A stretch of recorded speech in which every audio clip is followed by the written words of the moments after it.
President L Street, and it will be only a matter of minutes before he arrives at the trademark. It appears as though something has happened in the motorcade route. Something, I repeat, has happened in the motorcade route. There's numerous people running up the hill alongside L Street. Right in our newsroom, and there has been an attempt, as perhaps you know now, on the life of President Kennedy.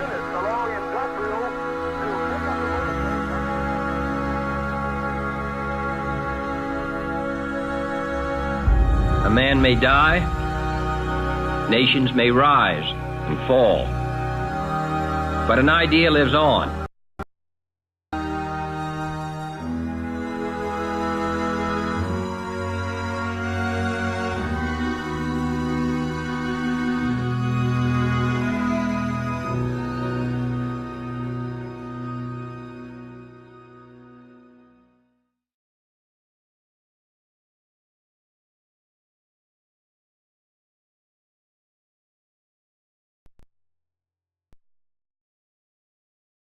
The vision that JFK laid out was bolder and grander than I can imagine or have heard anyone in modern times not only lay out but make such a good case for. You know, perhaps in some small way, I'm kind of living a part of that dream by all means.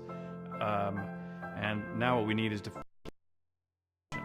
who feels either inspired by that particular message or finds their own bold vision to take us into brave new worlds.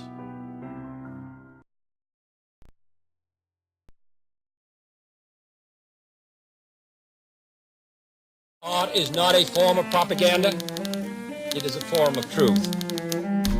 The access that all of our students have to pursuing their passions, I think really speaks to his legacy. The way he has changed the way the government looks at the arts is exactly why we exist.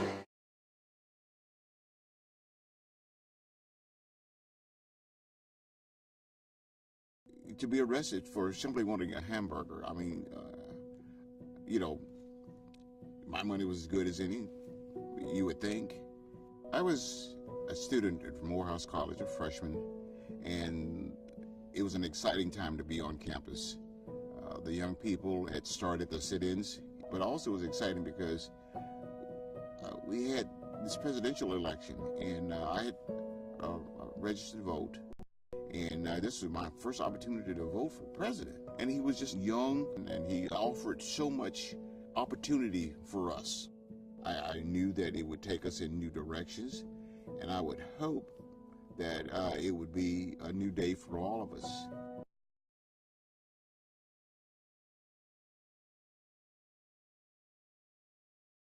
Some people just ask why my name is Kennedy. My mom's almost obsessed with the Kennedy family. Thinks the name represents strength and leadership and courage.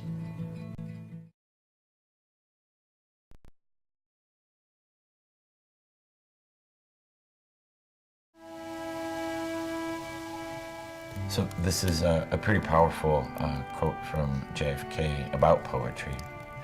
It says, "When power leads men towards arrogance, poetry reminds him of his limitations.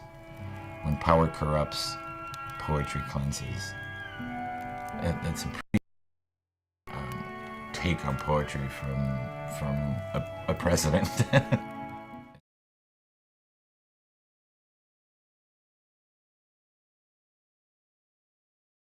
I don't think it's fair to say that he was a big government guy, but he was somebody who believed in an activist government that did things, that was deeply and actively involved in what was going on in housing, in education, in healthcare. And for me, at least, he remains an example of a president who thought that people in politics ought to use their office to do good things. And it certainly has inspired me, and I think it's inspired a lot of other people years later, because we saw that philosophy in action. We liked it.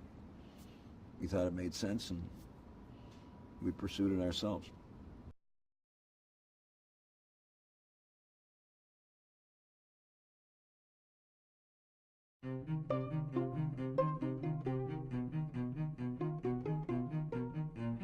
Today, John F. Kennedy still lives on. He lives on in a school at his alma mater. He lives on in a plaza, in NYC, in Dallas, Texas, and in Galway, Ireland. His impact is felt in Placa John F. Kennedy in Barcelona.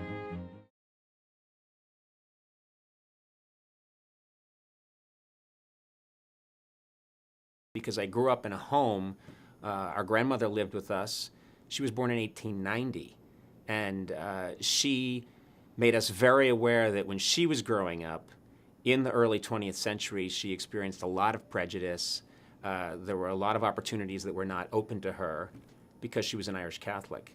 So I was very aware, just through my grandmother, that my life was different from hers. She talked about Protestant kids teasing her in school, making fun of her on St. Patrick's Day. And I realized that because of President John F. Kennedy, that was no longer an issue to be Irish Catholic. If anything, it was an asset.